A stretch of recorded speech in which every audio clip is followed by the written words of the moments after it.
이 시간 우리에게 주신 하나님의 말씀은 요한복음 6장 1절부터 15절입니다. 제가 봉독합니다. 그 위에 예수께서 디베라의 갈릴리 바다 건너편으로 가시며 큰 무리가 따르니 이는 병자들에게 행하시는 표적을 보아서 미루라. 예수께서 산에 오르사 제자들과 함께 거기 앉으시니 마침 유대인의 명절인 유월절이 가까운지라. 예수께서 눈을 들어 큰 무리가 자기에게로 오는 것을 보시고 빌립에게 이르시되 우리가 어디서 떡을 사서 이 사람들을 먹이겠느냐 하시니 이렇게 말씀하시면 친히 어떻게 하실 줄 아시고 빌립을 시험하고자 하심이라. 빌립이 대답하되 각 사람으로 조금씩 받게 할지라도 200데나리온의 떡이 부족하리이다. 제자 중 하나 곧 시몬 베드로의 형제 안드레가 예수께 여짜오되 여기 하나이가 있어 보리떡 5개와 물고기 2마리를 가지고 있나이다. 그러나 그것이 이 많은 사람에게 얼마나 되겠사옵나이까. 예수께서 이르시되 이 사람들로 앉게 하라 하시니 그곳에 잔디가 많은지라 사람들이 앉으니 수가 5,000명쯤 되더라. 예수께서 떡을 가져 축사하신 후에 앉아있는 자들에게 나눠주시고 물고기도 그렇게 그들이 원대로 주시니라. 그들이 배부른 후에 예수께서 제자들에게 이르시되 남은 조각을 거두고 버리는 것이 없게 하라 하시므로 이에 거두니 보리떡 5개로 먹고 남은 조각이 12바구니에 찼더라.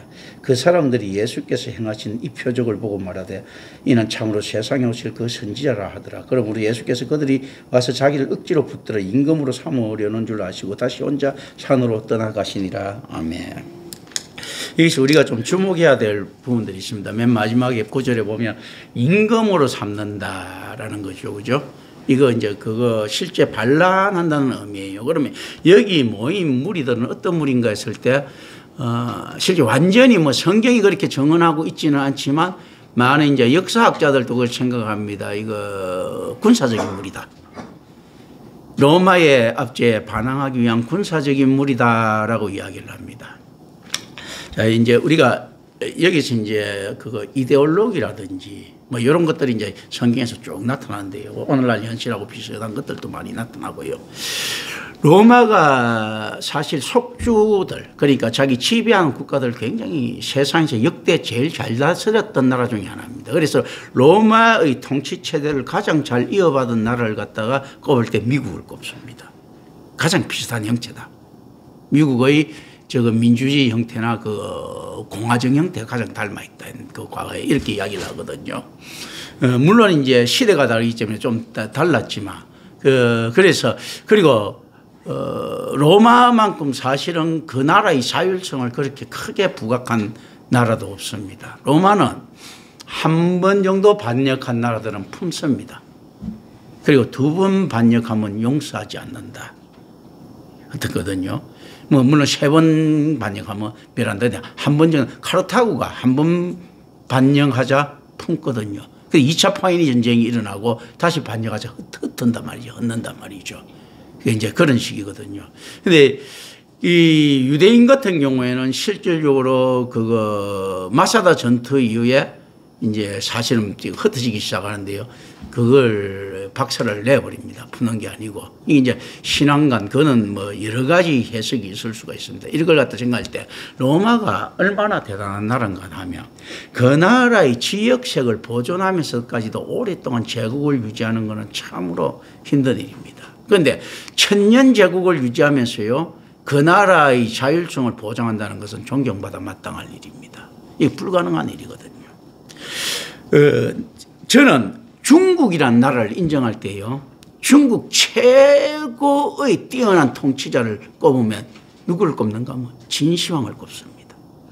내가 볼 때는요, 진시황이 가장 성군이자 가장 뛰어난 황제였어요. 왜냐하면 진시황이 없었으면 중국은 없습니다.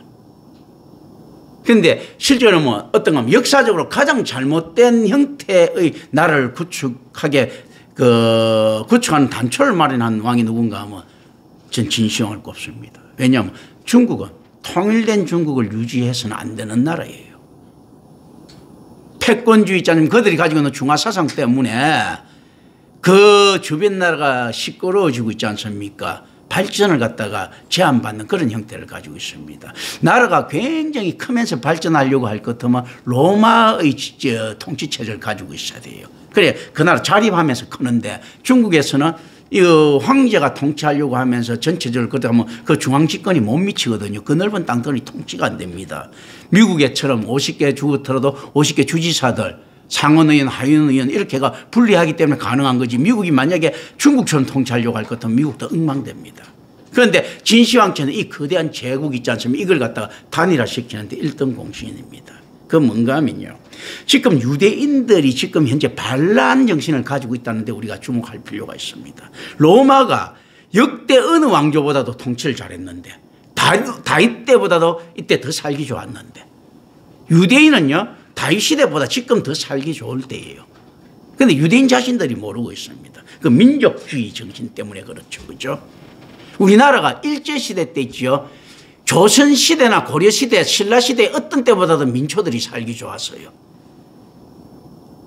상놈 대우받으면서 있었을 때가 훨씬 못 살았고 있지 않습니까? 백골 징포당하고 있었을 때도 몰랐는데 일본 보고 일제의 수탈이라고 이야기하죠. 그 뭐냐면 민족주의 정신 때문에 그렇거든요.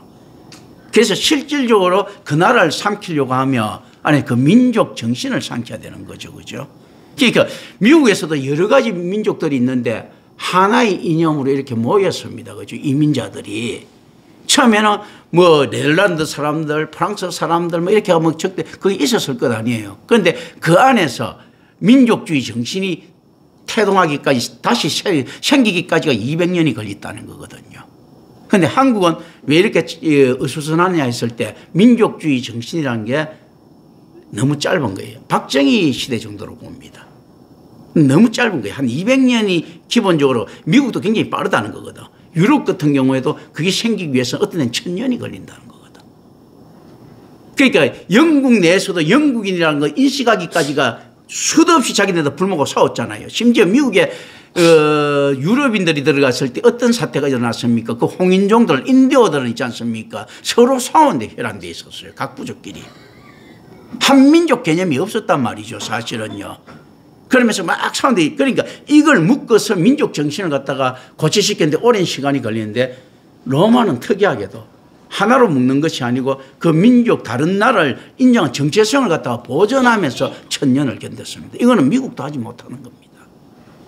자, 그러다 보니까 어떤 것들이 생깁니까? 항상 그렇게 다른 나라의 정체성을 보존하면서 하는 것은 항상 반란의 위험에 노출되어 있습니다. 그런데 시대상하고 무관하지는 않습니다. 예를 들어서 아수르가 수많은 나라를 정복하더라도요. 지역적으로 반란이 일어났죠. 옛날에 바벨론에게도 반란이 일어났고 뭐라고 일어나고 그건 뭐냐면 자기가 다 통치하지 못하다 보니까 그 나라 자체를 갖다 그대로 왕으로 인정하고 뭐를 인정하고 하다 보니까 반란이 일어나는 거예요. 그런데 로마는 좀 다르죠. 총독을 파견하고 속주로 만들었는데 이스라엘 사람들은 독특한 세계관 때문에 이렇게 일어난 거거든요. 진시황제가 왜 위대한가 하면요. 나라를 하나로 만드는 거예요. 진시황제 폭정처럼 보이는요. 대운하공사. 이거 이제 대운하공사가 완성됨으로써 어떻게 됩니까? 그리고 수레. 도로가 하나가 됩니다. 우리가 지금 도로 예를 들어 몇 미터에 1차로로 섭니다. 2차로로 섭니다. 그때 다 뒤죽박죽이었는데 진시황제가 되고 난 다음에 중국의 도로가 하나가 됐어요. 그리고 쌀포 대 있죠. 대도 하나가 됐어요. 어떤 때는 보면 우리도 한국에도 이런 거 있죠. 한 건 주세요 하면 한 건이 600g 데가 있고 400g인 데가 있잖아요. 서울 위쪽에는 600g인데 밑쪽으로 가면 400g이야. 그런데 이게 600g이면 600g, 400g이면 400g으로 통일시켜버린 거예요. 대를. 그러니까 하나 일체감 있게 된 거죠. 그러면서 그런 걸 다 교통을 원활하게 하다 보니까 어떻습니까? 상업 같은 게 발달되면서 문물 교환들이 일어나는 거예요. 그래서 하나의 언어를 쓰기 시작합니다. 필요하게. 이 진시황제의 업적입니다. 그리고 만리장성을 쌓음으로써 어떤 것들이 있습니까? 그거 불필요한 국방력 있죠. 반란이 일어날 세력들을 모으는 효과를 가지고 있음에도 있고 거기에 더해서 어떤 것들이 있습니까? 하나라는 의식이 있는 거예요. 북방민족에 대해서 신경 써주는 진나라가 느껴지는 거예요. 하나의 나라라는 거. 그런 이제 그런 이념들 그러다 보니까 뒤에는 어떻게 됩니까? 하나는 옛날에는 여러 개 나라로 난립했던 국가들 진시 황제 시대 이후에는 나라 여러 개 난립했던 때가 있었지만 하나로 뭉쳐야 된다는 개념이 강했죠, 그죠? 한나라 그러면서 한나라 한고조 유방이 사실은 그 사람도 북방 쪽 사람일 가능성이 높은데도 불구하고 한족이 아닌단 말이죠, 사실은. 그러면서 그런데 한족이라고 하는 한나라를 갖다가 토대로 잡는 거예요, 그 유씨들을. 삼국지에서 그렇게 이야기한 게 유비가 상당히 사탁한 인물인데도 불구하고 한나라 사람의 정체성 그 이제 그걸 갖다가 대표를 하는 거예요. 항고조 유방을 갖다가 이야기를 하니까. 그전에는 다른데. 그래 중국이 제가 볼 때는 이 참 묘한 민족인 게 한 번도 자기 한 나라가 내가 볼 때는 다친 적이 없는데 지금 한족이 90%가 넘는 거예요. 50몇 개의 인종이 살면서도.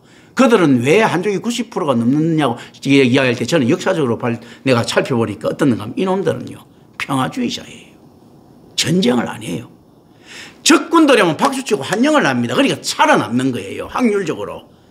징기스칸이 왔을 때도 박수치면서 중국 사람은 받아들입니다. 청나라가 와도 박수치면서 받아들여요. 웰컴 하면서요. 그리고 쪽수로 나중에 다 차지해버립니다. 그러니까 어떻습니까? 몽골이 중국을 갖다 정벌 하면서 상당 부분 정벌한 상태가 그 중국이 됩니다. 그리고 금나라가 중국을 정복하면서 금나라가 중국이 돼버려요. 만약에 우리나라의 광개토 대왕이 중국을 정벌하면 어땠습니까? 고구려가 중국이 됐을 거예요. 그렇지 않습니까? 이제 그렇게 묘하게 평화주의 정책이 그렇게 된 거예요. 한족들이 굉장히 평화적이고 비폭력적입니다. 그러니까 실질적으로 그래서 원나라 같은 사람들은요 중국을 경멸합니다. 배알도 없는 놈들. 오히려 자기한테 달려드는 고리를 높게 칩니다. 남자답다. 무사답다. 아 근데 골치 아픈 놈들인데 어쨌든 가면 저는 배알이 있지 않느냐. 중국은 개떡으로 봅니다. 이런 자존심도 없는 놈들. 그래서 실제 원나라가 공격할 때 중국 침만을 갖다 앞에 내세우고 있지 않습니까? 수송할 때 그거 지금 말하면 총알바디도 사용하기도 합니다. 그런데도 그렇지 말도 잘 들어요. 효과는 적지. 그런데 점점 가면 갈수록 어떻습니까? 원나라 사람들은 줄어들고 한나라 사람들은 늘어나는 거예요. 그 묘한 형태가 있습니다. 근데 지금 내 이름이 기억이 나는데 용병왕이라고 하는 이제 고대 시대 때 있지 않습니까? 이거 알렉산드로스 시대 때도 있었고 예수님 시대 때도 있었다. 요 시대 용병들이 많았는데 알렉산드로스 시대 때 있었던 용병왕이 그 로마하고 붙으면서 그렇게 이야기합니다. 전투를 벌일 때마다 한니발가다리 승리를 해요. 백전백승을 하는데 한탄을 합니다. 전쟁에 이길 때마다 로마군은 늘어나고 우리 군사들은 줄어든다. 한계가 있잖아요. 그런데 로마도 어떻습니까? 로마도 보면 굉장히 그 의식이 강한 민족이에요. 로마가 망했던 것은 진짜 정말로 정의감과 애국심 때문에 저는 망했다고 봅니다. 가장 큰 거는. 무슨 말인가 하면요. 로마는 로마가 지켜야 된다는 그 의식들을 가지고 있어서 처음에는 용병들도 잘 안 받아들였어요. 나중에 저는 받아들이는데요. 그런데 로마 사람들이 이렇게 가서 이렇게 지켰단 말입니다. 그런데 용병왕이 볼 때는 로마가 점점 늘어난 것 같아도 로마 입장에서 못 어떻습니까? 전투가 일어나고 전쟁이 일어날수록요. 로마는 승리하지만 로마인들은 줄어드는 거예요. 그래서 나중에 인구 줄어드는 걸 못 이기는 겁니다. 금나라가 정벌하고 난 다음에 왕족은 다 금나라가 다 차지하고 있는데 청나라가 되고 난 다음에 있지 않습니까? 숫자는 백성들은 다 한나라 사람들이야. 이걸 못 이기는 거예요. 쪽수를. 이런 걸 이제 깨달은 사람이 옛날에 그 마르틴 루터 킹 목사 같은 사람들, 그 주변 사람들이 이야기하지 않습니까? 흑인들이요. 오늘을 기억하고 새끼들 낳아라 이거지. 투표권 해갖고 우리가 100인보다 숫자 많아지면 된다 이렇게 이야기를 그때 떠들고 있었거든요. 이런 걸 갖다가 중국인들은 자기도 모르게 실천하고 있는 민족이야. 한 번도 이긴 적이 없어요. 외세가 침입하면 다져갖고 내가 볼 때는요. 내가 그 주원장이도 그 행태가 애매하고 한족이라 부를 수 있는 놈들이 하나도 없어요. 그 지배체제가. 전부 다 이방인들이 다 점령했던 세계예요.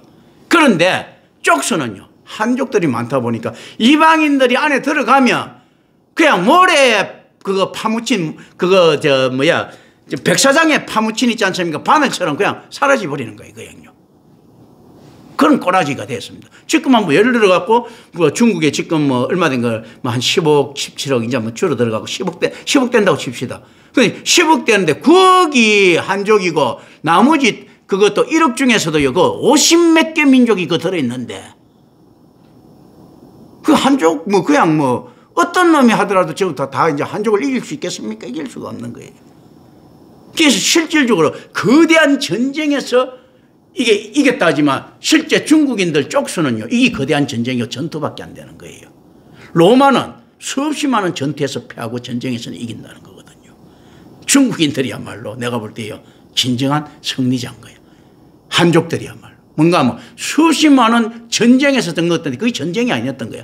로마가 원나라한테 섰을 때, 금나라한테 섰을 때, 진나라한테 섰을 때 저 중국이 이게 전투에서 진 거예요. 왜냐하면 쪽수로 깔아뭉개버려서 이 전쟁에서 이긴 거예요. 전체를 지어버린 것 아닙니까? 이런 개념들이 이렇게 쭉 안에서 가는데 실제 진시황제가 그 토대를 마련해 준 거예요. 행정이란 토대. 절대 전체가 똑같아지는 거예요. 전체 행정이 똑같아지고 전체 그러니까 마차바퀴가 똑같아졌어요. 옛날 마차바퀴가 다 달랐어요. 우리 차 뭐 그 바퀴 넓이가. 그런데 진시황제 위에 마차바퀴 안에서 똑같아지고 뭐든지 다 똑같아지니까 한민족이라는 개념이 생기기 시작한 겁니다. 그러면서 중국이라고 하나 말도 안 되는 병폐국가를 탄생시킨 거예요. 중국으로 볼 때는요. 중국이라고 하나 앞으로 전무후무한 있지 않습니까? 어떤 나라도요. 저는 생각합니다. 중국처럼 있지 않습니까? 저런 거대한 단일 민족화된 그 비슷한 나라는 나올 수가 없습니다. 로마가 그랬습니까? 페르시아가 그랬습니까? 페르시아가 각 여러 가지 제국이라는 것은요. 여러 가지 나라를 가지고 있었거든. 황제 개념이 그래서 중국에도 다른 왕들 많았지 않습니까? 그런데 이 왕들은 뭡니까? 지금 도지사라든지 이런 개념이어서 다른 데는 어떠냐? 진짜 왕 개념이에요. 그러니까 어떻습니까? 로마의 속주처럼 있었던 이집트가요. 클레오파트라 중심으로 해갖고 나중에 가자 안토니우스 해가지고 일어나갖고 서로 전쟁을 붙지 않습니까? 그런 거거든요. 그러다 보니까 아수르 같은 경우에도 어떻습니까? 바벨론이 일어나갖고 붙는단 말입니다. 거의 이거 중국 기준으로 보면 아시아 기준으로 보면 어떤 기준이 됩니까? 이스라엘은요 이미 아수르 속국이었어요. 그죠? 애굽의 속국이든지 옛날에 이미 깨지칠 때 그런 형태지 않습니까? 그런데 어떻습니까? 끊임없이 전쟁을 붙잖아. 그런데 이게 중국처럼 그 정도 땅덩어리가 되는데 한 나라 이 개념 자체를 만드는 거는 중국 말고는 있을 수가 없어. 러시아 같은 땅덩어리는 사실은 사람이 사는 것은 너무나 부족한 땅덩어리잖아요. 그러니까 그거하고 비교할 수 없습니다. 그 안에서도 소비에트라고 하는 있지 않습니까? 연방제가 실제거든. 미국도 거의 연방제란 말입니다. United States America. 그렇거든요. 연방이란 말입니다. 중국처럼 이게 하나 개념 가지는 이거는 이 자체가 이 잘못된 모습입니다. 그래서 실제로 전문가들은 이야기하죠. 중국은 최소한 30개 이상으로는 갈려져야 된다. 나라가. 그러니까 이 사실 저들이 저 안에서 정치대가 저렇게 하면요. 세계의 폐악질을 하게 되는 거예요. 여기서 민족주의를 정신을 가지고 보면 세계 폐악질을 하게 되는 거예요. 서로 교환이 아니고 나중에 중국이 정말로 잘 살게 돼갖고 있지 않습니까? 이게 되면 어떻게 될 것입니까? 저 정신 갖고 잘 살기도 힘들지만 저 정신 갖고는 잘 살기 힘들어요. 세계를 적으로 만들기 때문에. 실제로 잘 살게 되면요. 자기 땅에 나오는 건 자기네들끼리죠. 중국은 그 단대 교역 없이 살 수 있는 있지 않습니까? 나라입니다. 소련도 그렇고 러시아도 그렇고요. 미국도 그렇고 단대 교역 없이 있지 않습니까? 자생할 수 있는 나라예요. 에너지가. 이론적으로. 그렇게 돼갖고 자기 혼자서 이렇게 해버리면 이거는 세상 다 망하는 거지. 그렇지 않습니까? 중국이 나중에 하필 일이 있을 때 미국은 그래도 트럼프 같은 인간들은 어떻습니까? 관세 때문에 싸우고 있지 않습니까? 수출 때문에 뭐 우리 것 수출도 받으라 하죠. 중국 같은 경우는 나중에 수출을 하고 수입만 할 수 있는 나라예요. 그때 그거 어떻게 그거 감당합니까? 수출 받으라 할 때가 훨씬 낫지. 자기네 것은 하나도 안 팔고 그 유가 정권이 돈은 주는데 물건 못 준다. 그럼 우리는 사기만 사겠다. 이 큰일 나거든 이거요. 그럴 수 있는 나라. 그렇게 안에 뭉치면 그런 거거든요. 그런데 자, 그 로마 같은 경우에는 그 나라의 정체성을 가장 다 합리적으로 보존시켜 준 국가예요. 그러다 보니까 어떤 일들이 생깁니까? 이렇게 독립 의지를 가진 나라들이 생기게 되는 거예요. 그런데 로마가 왜 위대한 나라인가 하면요. 옆에 속주한테 가서 한번 물어보십시오. 로마에 독립하는 게 낫습니까? 이대로 낫습니까? 할 때 대부분 열의 9은요. 독립 안 하고 로마 밑에 있겠다고 합니다. 심지어 항복하고 우리 로마 되게 해주세요 합니다. 지금 미국한테도 간접 그런 거 있었잖아요. 주변의 남미에. 우리 미국 좀 되게 해달라고.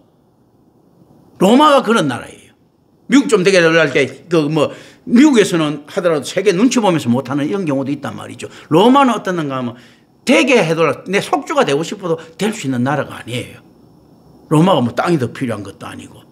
그 10% 속주채만 받고 있지 않습니까? 그 나라를 다 보호해주는 그 나라란 말입니다. 그 상인들도 로마가 시대 때만큼 그 이전에 안전했던 시대가 어디 있습니까? 상인들은 지나가면서 약탈당하기 그건데 로마의 법률이 있지 않습니까? 로마에서는 약탈 자체를 하면 로마가 자존심이 상하기 때문에 안 되는 거거든. 그걸 천년을 지켜온 나라입니다. 그런데 이스라엘 같은 이런 나라가 있는 거예요. 그런데 얼마나 여기 미비한가 하면 한번 보십시오.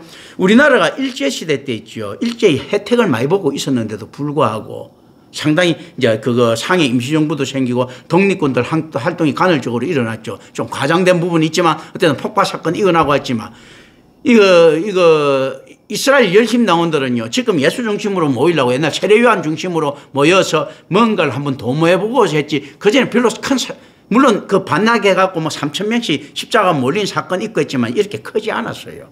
만약에 로마의 고관을 죽이고 이렇게 할 것 같으면 로마는 진짜 일벌백계 합니다. 그런데 그런 것들이 그거 작은 반란의 조짐들이 있다 하더라도 있지 않습니까? 본격적으로 뭐 청산리 대첩해서 뭐 이런 것들이 잘 안 나타났지 않습니까? 마사다 전투가 그나마 큰 건데 한번 그거 한번 생각해 보세요. 그것도 큰 것도 아니잖아. 조그만 저 안에 그 위에 모여가지고 로마 정행한 게 그게 뭐 대단한 전투입니까? 오히려 만주에서 유격전 하는 게 훨씬 더 무서운 거지. 그런데도 로마는 그걸 용서 못하지 않습니까? 포에니 전쟁은 진짜 제대로 된 전쟁이지. 그런데 포에니 전쟁은 카르타고를 생각할 때는 자기 로마하고 붙을 만한 경제력을 생각하는 거예요. 카르타고는 반란이라기보다도요 이렇게 생각을 했던 겁니다. 어떤 건가 하면요. 미국이라는 나라가 있으면 자기는 러시아인 거예요. 그 정도 힘 가지고 있었고 실제 로마보다 더 큰 부를 가지고 있었던 거예요. 로마 특성상 곡물 곡창지대고 카르타고가 있지 않습니까? 그리고 로마에서 대우해 줬어요 카르타고를. 그러니까 자만심도 컸고 그러니까 실제로 다른 나라 같으면 생각할 수 있겠습니까? 그 속주가 그거 있지 않습니까? 6, 7만, 8만 군대 모으는데 그 뻔히 보고 있는 나라가 로마 말고 누가 있겠습니까? 한니발이 있지 않습니까? 그거 알프스를 넘는데 그 뻔히 보고 있는 나라 그 길다란 동선이 있지 않습니까? 로마한테 보고 안 되는 나라가 로마 말고는 누가 있겠어요? 그런 거거든요. 그만큼 사실은 자신이 있는 거예요. 이런 이야기가 있습니다. 알렉산더가 북서쪽으로 있지 않습니까? 가지 않고 이제 더 동쪽으로 갔지 않습니까? 예, 동남쪽으로 쭉 올라가는데 실제 이제 그냥 그 동쪽으로 가는데 만약에 로마 쪽으로 그 알렉산더가 갔으면 어떻게 했나요? 알렉산더가 최전성 시대 때 굉장했다고 하지만 알렉산더가 필패했을 것이다. 로마가 그만큼 강한 나라예요. 수없이 많은 영웅들이 유럽에 나타났지만 실제로 로마와 붙어서 이기지 못합니다. 그게 페르시아가 됐든 아수르가 됐든 어떤 게 됐든 간에 로마를 이기지 못해요. 왜냐하면 페르시아도 사실은 알렉산더한테 질 수 없는 국가예요. 왜 졌습니까? 부패했기 때문에 진 거예요. 너무나 부패했기 때문에. 로마는 부패하지 않았거든 군사적으로는요. 그런 놈을 알렉산더가 어떻게 이겨요? 페르시아도 부패하지 않고 있으면 페르시아를 알렉산더가 이길 수가 없어요. 이미 페르시아에 있는 장군들이 전부 다 그 그리스 놈들인데 페르시아하고 마케도니아하고 붙었을 때요. 그 있는 놈들이 다 그리스 놈들이야. 다. 백부장, 천부장에 되는 놈들 전부 다 그리스 놈들인데 어떻게 페르시아가 이길 수 있겠어요? 그랬거든. 알렉산더가 무슨 안에서 대단한 능력이 있어 그 길다란 창 있지 않습니까? 비효율적인 거 가지고 100만 대군을 무찌를 수 있었겠어요. 그 안에서 반란이 일어나고 반역이 일어나니까 이긴 거지. 실제 그 가갖고 그 인도의 흐접한 있지 않습니까? 부족민들도 다 못 이기고 온 알렉산더 군대가 뭘 그걸 이길 수 있겠어? 냉정하게 따지면요. 그 실제 부패 때문에 그런 거거든요. 그리고 페르시아 정책 때문에 진 거예요. 페르시아가 마라톤 전쟁 이후에 그리고 몇 번 이렇게 건드리 본 전쟁 이후에 있지 않습니까? 그리스 용병을 굉장히 높게 평가한 거예요. 세계에서 이스라엘 용병 높게 평가했듯이 이제 우리가 이 정세를 좀 쫙 알아야 됩니다. 높게 평가했듯이 지금 가면 이스라엘 용병이 옛날에 남미에 가고 하면 막 그 휴가 때 돈 떨어지면 갖고 군사 훈련 몇 번만 시켜주면 돈 받아왔잖아요. 그래서 실제 우리가 마라톤 전쟁이라든지 300 어다고 이야기하는 있지 않습니까? 이런 거 이런 전쟁에 여러분들은 그리스가 그리고 아테네나 그리스가 페르시아를 이겼다고 생각합니까? 페르시아를 갖다 이 아테네가 이길 수가 없어요. 저 그리스가. 그건 뭔가 하면요. 그리스 전체는 전쟁을 벌일 때요. 페르시아는 전투를 한 겁니다. 간보려고 그냥 뭐 사람 보낸 거예요. 그냥요. 그러니까 어떻습니까? 막 너무 안에 그리스 땅 필요한 것도 아니고 자꾸 깝죽대니까. 근데 묘한 거 역사적으로 들어가 보면 어떤 거죠 압니까? 그리스 사람들이 왜 저 적극적으로 있지 않습니까? 페르시아 사람하고 붙은 줄 압니까? 페르시아 제국 때 게임 뜨고 때 안 되면서 페르시아 황제의 눈에 들라고. 황제의 눈에 들라고 붙는 거예요. 열심히 전쟁을. 그러면 페르시아는 어느 정도 되면 뺀다면 그러다 보니까 우리가 어떤 게 있습니까? 그 에스라에 보면 있지 않습니까? 이런 거 나오죠. 아수에르 왕이 잔치를 벌이죠. 전쟁. 이때가 뭔가 하면 전쟁에서 패하고 난 다음에 지금 이제 연애를 벌리는 거예요. 우리 역사적으로 보면. 그리고 위로를 하는 겁니다. 페르시아는 그 전투 그냥 안에 가서 찝쩍거리는 나중에 보면요. 행정적으로 그 항복을 받습니다. 역사적으로 보면요. 그 그리스가 전부 다 항복을 해요. 근데 이놈들이 왜냐하면 페르시아 황제 눈에 들려고 그리고 몸값 높이려고. 그리스는요. 사람들 전체가 부패되어 있어요. 그래서 그 당시에 이제 전화를 합니다. 이제 내 몸값 그거 연봉 1억 말고 10억 주세요. 왜냐? 내 그때 전투에 잘 싸웠잖아. 당신들 상대로. 이 정도면 당신 용병하면 어떻게. 그런 시기가 스카웃 돼 가는 겁니다. 이런 시기다 보니까. 그런데 페르시아가 그게 오랫동안 만연하다 보니까. 그런데 그리스 사람들이 돈을 벌려고 그는 굉장히 집착적으로 잘하는 거예요. 머리도 있고 하니까. 그러니까 보니까 이 전술도 뛰어나고. 그 당시 알렉산드로스가 일어났을 때요. 그 당시 요직이란 요직은 거의 그리스 사람들이 차지하고 있었어요. 그리고 난 다음에 한참 마라톤 전쟁이 일어나고 그거 뭡니까? 그 무슨 살라미스 해전입니까? 살라미스 해전 이후에 아수에르 왕이 잔치를 벌이는 게 에스라 그거예요. 그 크세르크세스 있잖아. 아수에르가 크세르크세스 왕이라는 거거든요. 우리 그 안에서 나오는. 그런데 자, 쭉 나오는데 그때 이때 요거 끝나고 난 다음에 어떤가 하면 그리스는 나중에 되면 이제 좀 시간이 지나고 페르시아에 항복을 해요. 근데 페르시아 땅이 필요하시니까 문수상 항복을 받는 거예요. 옛날에 중국이 조선 땅이 필요 없으니까 그냥 복종만 받듯이. 그러니까 페르시아 왕에서는 아무 의미 없는 전쟁이야. 그냥 가갖고 금만 주고 이렇게 오면 되는 거예요. 저 안에 찔러. 근데 금만 주도 안에 대군이 가고 금만 주니까 야들은 목숨을 걸고 이렇게. 그러니까 이거 한번 보세요. 무슨 전쟁이 마라톤 전쟁이 돼갖고 우리가 승리했습니다 했는데 승리했는데 100만 대군을 죽였다 이런 말들은 100만이 내려왔다니까 70만이 내려왔다 이런 말은 있어도 100만이 죽었다는 이야기 없잖아요. 그냥 페르시아가 철수했다는 이야기만 있지. 그거 페르시아 기준으로 볼 때는 어떻습니까? 자, 전쟁에 이겼는데 어떻게 전쟁에 이겼습니까? 할 때 300이 결사대들은 다 죽고 우리는 이겼습니다. 300 결사대 다 죽었으면 그냥 돌아가는 거지 뭐. 그런데 여기서는 돌아갔으니 이긴 거지. 그렇지 않습니까? 마라톤 전투에서 어떻습니까? 우리가 수없이 많은 군사를 죽였지만 저건 우리보다 더 죽었습니다 했을 때 이게 비교가 됩니까? 중국 한 10억하고 우리 한 1억하고 붙는다고 칩시다 군대가. 우리 한 명 죽을 때 저 10명씩 죽어야 되는데 우리 1억 죽을 때 저기 한 1억 5천 죽었다고 와 엄청난 전가다 할 수 있겠어요? 실제 그리고 많이 모인 쪽에 화살을 쏘도 많이 모인 쪽에 맞을 확률이 높잖아. 확률적으로 돌을 던져도요 사람 많이 모인 쪽에 던지면 한 놈이라도 맞을 것 아니에요. 조금이라도 더 죽겠지. 같은 화살 쏘도요 숫자 없는데 한 놈 맞추려고 하면 화살 1000발 쏘도 못 맞출 수도 있어. 그런데 만 명 중에 한 명 맞추려고 하면 한 발 쏘면 맞아. 그게 쪽수 많은 쪽이 죽게 돼 있어요 사실은. 같은 화살 쏘도. 그렇지 않습니까? 그런데 진군을 한 거는 다른 문제예요. 왜냐하면 페르시아의 전술하고는 전혀 다른 형태로 그 안에 마라톤 전투는 이어진단 말입니다. 이런 걸 우리 생각을 해야 됩니다. 지금. 자, 이제 요 안에서. 근데 이스라엘 사람들이 지금 반란 정신이 있지 않습니까? 이런 것들은 가지고 있는데 그 사람들이 어떤 사람들이 가지고 있는가 할 때 자, 이스라엘에 지금 로마가 정치를 잘했다고 했습니까? 못했다고 했습니까? 못했죠. 그럼 여기서 반감을 가지고 있는 사람이 다수겠습니까? 소수겠습니까? 소수예요. 그죠? 그래서 여기서 가장 안 좋아하는 사람이 누군가 하면 사두개인들입니다. 그런데 묘한 게 있죠. 반감은 가지고 있지 않고 백성들도 이 상태가 좋은 거예요.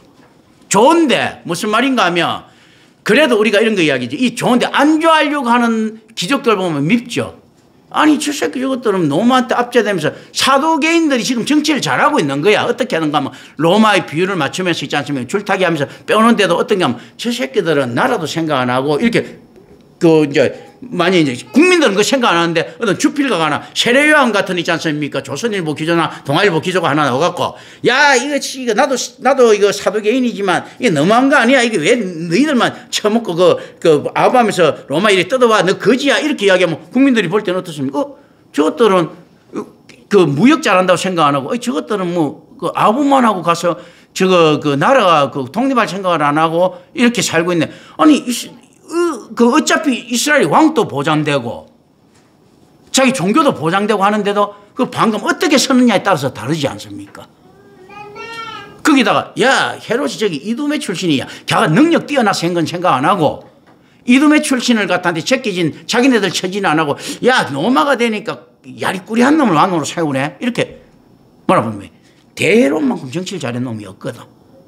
그런데도 이제 그렇게 딱 될 것 아니에요. 이제 이런 상태. 그러니까 사두개인들은 철저히 로마 협조하는 상태. 바리새인들은 어떻습니까? 요 이제 상인계급으로서 돈도 좀 있고 하면서 의식은 좀 있고 명예를 갖다가 하면서도 귀족계보에 대한 불평불만이 있죠. 옛날에 육두품, 칠두품 이런 애들처럼 있지 않습니까? 있으니까 어떻습니까? 입가죠. 가면서 자기도 그거 로마 황제한테 충성하면서 어떻게 이야기합니까? 돌아서면서 백성들 본 데서 이야기하죠. 내가 이스라엘의 율법을 지키기 위해서는 뭐 우리 같은 말 하죠. 야, 내가 저거 안에서 뭐 그 백성들 당신들 위해서 이렇게 일하긴 하지만 말이야. 에이, 진짜 더러워서 못 해먹겠네. 왜냐? 그럼 대우가 나쁘면 아니 나한테는 대우 잘해주지. 근데 뭐가 문제인데 한테 아유 나라의 주권이 어떻게 되는 이 나라는 누가 살리나 독수리 오영제도 없고 뭐 이렇게 할 것 아니에요. 그러니까 어떻습니까? 이 안에 불만 바리새인들은 좀 나아 보이는. 왜 그런가? 바리새인은 가져야 될 권력이 딱 한계가 있거든. 권력은 못 올라가거든. 그러면서 이두메 출신 왕 된 것은 눈이 뻘건 거예요. 그래서 바리새인 한번 찾아보면 내가 볼 때는 세력주의는 많았을 거야. 그랬거든. 그랬을 거다. 그러니까 백성들이 그 정도 반감이지. 그런데도 백성이 안 움직여요. 예수가 가고 지금 왜냐하면 예수가 나중에 십자가에 못 박혀로 돌아갈 때 있지 않습니까? 안에서 호산나 호산나 했을 때 이 열심당원들이 이스라엘 사람을 규합하려고 했는데 실패한단 말입니다. 마사대 전투에서 한번 보세요. 참전하는 이스라엘 백성들이 별로 없잖아요. 열심당 말고는 별로 없어. 로마가 정치를 잘하다 보니까 이거 끌어들일 동력은 부족한 거예요. 그래서 끌어들일 만한 선동가들이 필요한 거예요. 묘하게. 그러니까 이게 그 열심당원들이 그 선동가들을 필요한데 1차적으로 찍었던 사람이 세례요한이 뛰어나서 아니고 내가 볼 때는 세례요한을 존경하는 것보다도 세례요한을 이용하기 좋으니까. 세례요한이 가버렸으니까 지금 이때 죽었단 말이죠. 그러니까 예수를 꽁대신 닭이라고. 세례요한 정도는 안 되더라도 지금 다른 대안 없으니까. 왜냐하면 이제 세례요한이 이렇게 분위기 뛰어났으니까 뭔지 모르지만 이렇게 할 만한 의욕. 이렇게 생겨. 왜 그런가 하면 이 안에서도 이런 것들이 있는 거예요. 열심당원들이라든지 이 안에서 있는 사람들이 왜 로마에 대해서 있지 않습니까? 반란을 일으키려고 했을까요? 사실은 자기 이익이거든. 나중에 제자들도 거기서 넘어갈 확률이 높습니다. 모두 나는 누구야 가룟유다 말고 다 넘어갔다고 생각하거든. 베드로 칼 차고 들어간 것도 그렇고. 그러니까 야들 전부 다 재상 자리, 장관 자리 한 자리 하려고 꿈꾸고 있지 않습니까? 그런데 이거 왜 이렇게 생각하는가 하면 로마를 몰라도 너무 모르는 무식한 놈들인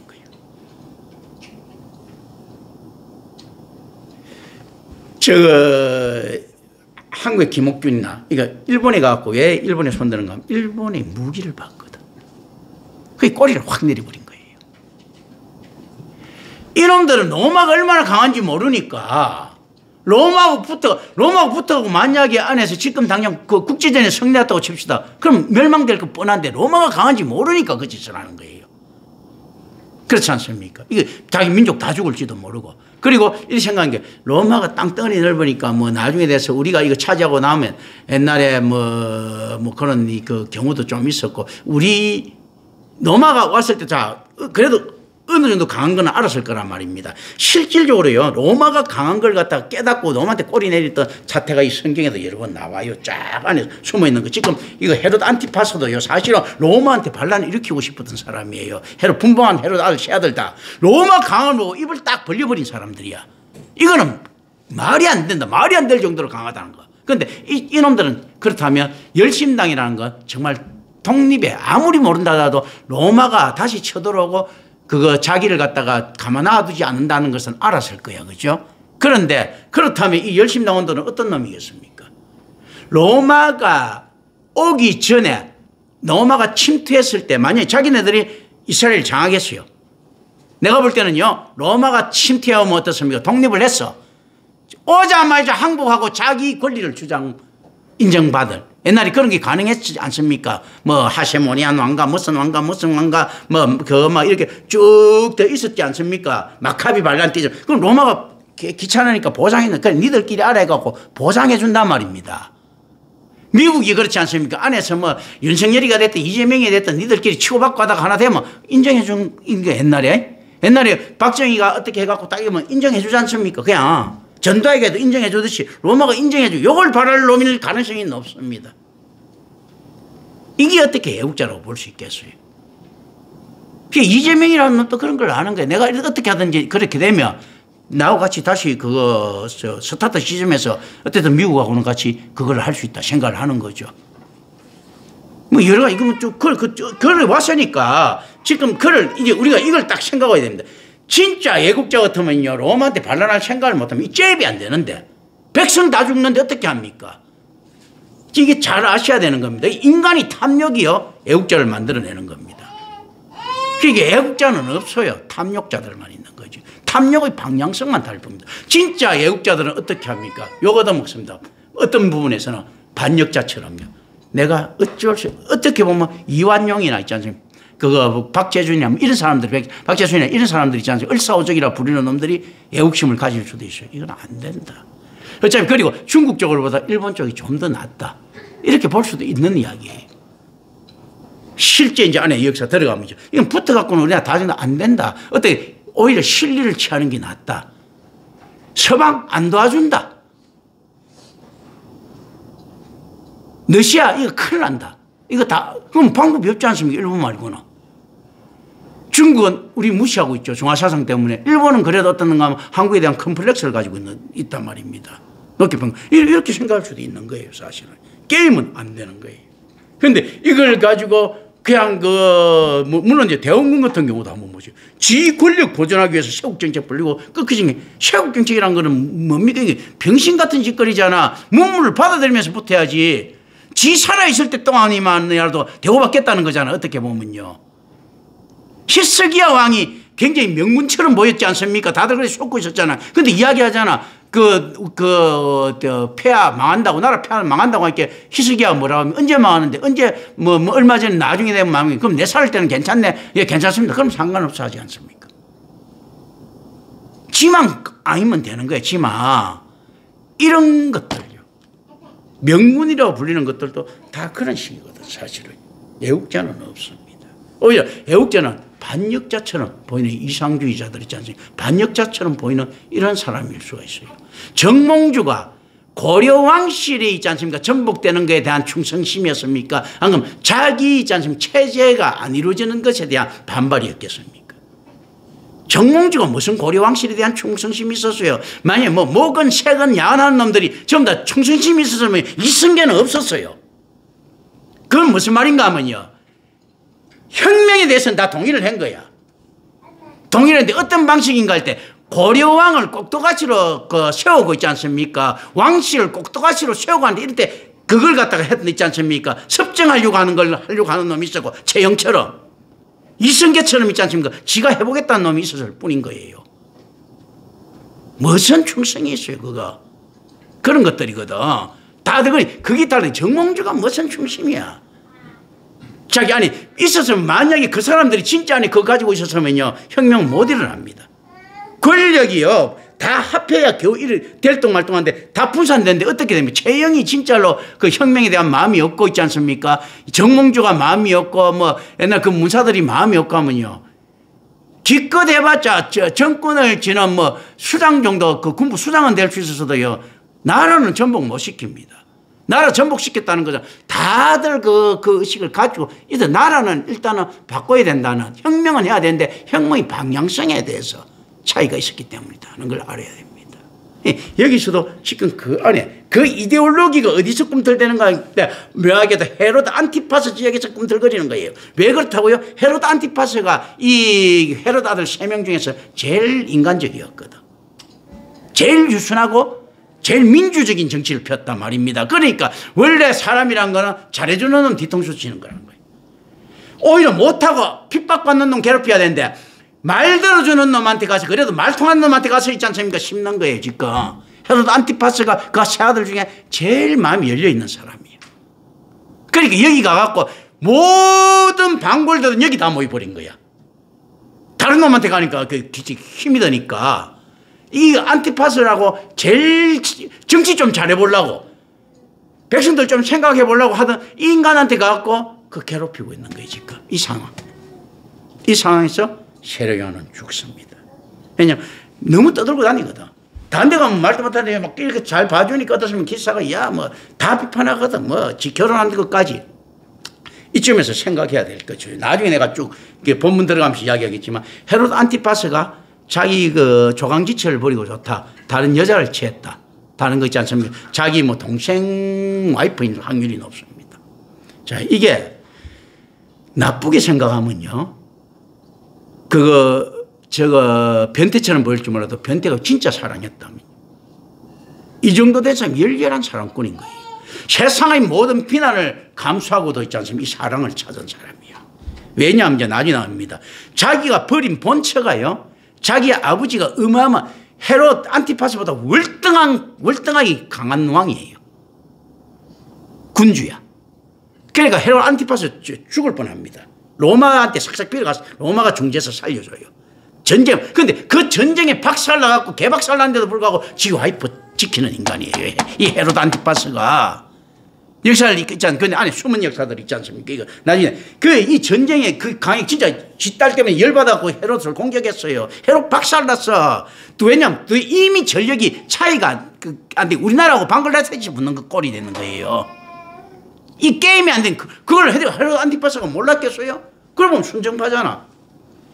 그리고 그 여자도 그렇게 원했기 때문에 서로 있지 않습니까? 사랑의 메시지를 보내면서 있지 않습니까? 그래. 이 국가가 없어도 좋다. 진짜 난 너만을 사랑하겠다면서 둘이 붙었을 것 아니야. 그리고 실질적으로 국가가 망해도 여자를 지켰던 이런 순정이 있다는 거예요. 근데 이거 답으로 가져가면 안 되고 우리가 안에서 분명히 안에서 이해하는 데 있어야 됩니다. 그런데 세례요한은 그런 거 관계없이 막 욕을 합니다. 왜 그렇게 했습니까? 세례요한 입장에서는 이게 구약의 사람입니까? 신약의 사람입니까? 구약 사람이죠. 구약 사람은 율법적입니까? 복음적입니까? 율법적으로 틀렸다 이거지. 그 모든 게 율법적으로 틀렸다고 세례요한이 막 겨대니까 그 헤롯 안티파스는 뭐라고 생각해. 그러면서 이게 워낙에 껄끄러운 헤롯 안티파스는 세례요한 저 귀찮아 죽겠는데 저 죽이고 싶은데 하면서 참고 있을 수밖에 없는 거예요. 그거 대우해 준다고 선지자라고. 뭐 보면 사기꾼 같긴 한데 어쨌든 간에 뭐 주변에서 선지자라고 하니까 그게 두려워서 놔두는 겁니다. 지금 요 상황인데 헤롯이 죽는, 이거 세례요한이 죽는 상황이 발생하니. 근데 세례요한이 위험수위를 한참 붙어갖고 막 찌꺼리고 다녔는데도 안 죽어. 그러니까 누구도 간이 배 밖에 나왔겠습니까? 예수님도 간이 배 밖에 나오고. 저거 뭡니까? 그거 열심히 나오는데도 간이 배 밖에 나오는 거예요. 안 죽이네. 그러니까 세례요한만 이렇게 떠들었겠습니까? 막 수도 없이 있지 않습니까? 진하게나 막걸리 한 잔 먹으면서 떠드는 거예요. 에이, 헤롯 그건 말이야. 자꾸 막 씹고 뭐. 온갖 거 다 이슈화되는 거예요. 또 다른 것도 이슈화될 것 아닙니까? 그 동네에 가는 뭐 애들까지도 헤롯 욕하고 다녔겠지요. 뭐 예를 뭐 제기 참여할 수 있지 않습니까? 헤롯 병신 같은 헤롯 세상 우리 옛날에 서동요처럼 돌아다니는 노래들 있잖아. 향가처럼. 이럴 가능성이 굉장히 많은 지역이에요. 그런데도 참고 있었던 헤롯입니다. 아니 그 질서 있지 않습니까? 그만큼 굉장히 민주적인 정신이 그나마 군주 중에서 굉장히 많았던 거예요. 그 이제 이걸 성질더럽게 바꾸는 인간이 누군가 하면 세례요한이에요. 아니 지가 그런 헛소리 안 했으면 나머지 놈들이라도 좀 편하게 살 건데 언론, 출판, 집회 자유, 결사의 자유도 좀 보장되고 했을 건데 세례요한이 아니 하는 바람에 이제는 안티파스가 독재자처럼 세례요한을 죽이는 순간 볼 수밖에 없게 된 거예요. 왜냐하면 자기 방위 기제 때문에 자기 방어를 해야 되잖아요. 이렇게 된 거예요. 이 상황들입니다. 이 사실은 굉장히 좋은 사람이지. 좋은 사람이라는 것은 나중에 아우구스티누스가 볼 때는 어떻게 보입니까? 좋은 사람은 있지 않습니까? 로마 황제가 볼 때는요, 군주는 여러 명이 필요합니까? 자기 하나면 족합니까? 자기 하나면 족하죠. 그러니까 이 볼 때 의진 군주로 보이겠습니까? 무능한 있지 않습니까? 공무원으로 보이겠습니까? 무능한 공무원으로 보이는 거야. 무슨 말인지 지금 이해되십니까?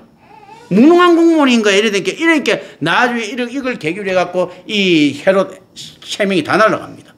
쫙 날아가면서 있지 않습니까? 이 통치 전체가 누구한테 넘어가는 거 했을 때 로마가 직접 관리를 다 하게 되는 거예요. 그건 무슨 말입니까? 그럼 이 열심당원들이 행기 뭐 있는데 이스라엘 쪽 사람들로 하여금 왕이라도 하도록 놔둬야 되는데 이놈들이 안에 가면서 끌고 갖고 왕을 무능하게 만드는 바람이에요. 로마가 직접 통치하게 만들었던 장본인들이에요. 근데 내노남불이라고 이 자식들은 자기 안에서 그건 또 실책 안 하고 나중에 마사다 이렇게 갖고 마사다 맨놈 안에서 죽어가는 게 문제이고 이스라엘 성전이고 다 박살나고 디아스포라 다 돼버리지 않습니까? 이런 꼬라지 하는 놈들이 이놈들인 거예요. 이 돌대가리 같은 놈들이 신념을 가지고 이념을 가지고 생각을 실행을 한 거야. 그러니까 이게 미친놈 정신병자가 부지런하면 큰일 나죠. 바보가 신념을 가지고 이념을 가지고 있으면 이거 큰일 나는 거거든. 이게 바보 같은 놈들이 이념과 신념을 가진 이 상태예요. 지금 이 상태에서 세례요한이 안에서 죽고 있지 않습니까? 헤롯 안티파스는 변하고 그리고 예수님께서도 이거 안 되겠다 싶고 이게 도망 나오는 상황. 여기 처음 또 나중에 상황이 이어져야 되는데 여기까지 해야 되겠네요. 기도합니다. 은혜로우신 아버지 하나님 감사합니다. 우리 주 예수 그리스도 이름으로 기도드립니다. 아멘.